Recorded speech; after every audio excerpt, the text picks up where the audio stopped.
ಕೆಲವೊಮ್ಮೆ ನಮ್ಮ ಊಹೆಗೂ ಮೀರಿದ ಅನೇಕ ವಿಸ್ಮಯಗಳು ಪವಾಡಗಳು ಪ್ರಕೃತಿಯಲ್ಲಿ ನಡೆಯುತ್ತವೆ.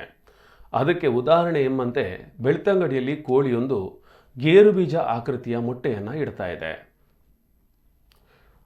ಪ್ರಕೃತಿಯಲ್ಲಿ ವಿವಿಧ ರೀತಿಯ ವಿಸ್ಮಯಗಳು ನಡೆಯುತ್ತಿರುತ್ತದೆ. ಇಂತಹದೇ ಅಪರೂಪವಾದ ಘಟನೆಗೆ ಬೆಳ್ತಂಗಡಿ ತಾಲೂಕಿನ ಲಾಯ್ಲಾ ಸಾಕ್ಷಿಯಾಗಿದೆ. ಲಾಯ್ಲಾ ಗ್ರಾಮದ ಬೇಲಾಜ ಮನೆಯ ಪ್ರಶಾಂತ್ ಎಂಬುವರ ಮನೆಯಲ್ಲಿ ಸಾಕಿದ ಕೋಳಿಯೊಂದು ಕಳೆದ ಕೆಲ ದಿನಗಳಿಂದ ಮೊಟ್ಟೆ ಇಡುತ್ತಿದ್ದು, ಇದನ್ನು ಗಮನಿಸಿದಾಗ ಗೋಡಂಬಿ ರೀತಿಯಲ್ಲಿ ಕಂಡು ಬರುತ್ತಿದೆ. ಮೊಟ್ಟೆ ನೋಡಿದವರೆಲ್ಲ ಅಚ್ಚರಿ ವ್ಯಕ್ತಪಡಿಸ್ತಾ ಇದ್ದಾರೆ. ಇದುವರೆಗೂ ಸುಮಾರು 10 ಮೊಟ್ಟೆಗಳನ್ನು ಕೋಳಿ ಇಟ್ಟಿದೆ. ಅವೆಲ್ಲವೂ ಕೂಡ ಗೇರು ಬೀಜ ಆಕೃತಿಯಲ್ಲಿ ಇದೆ.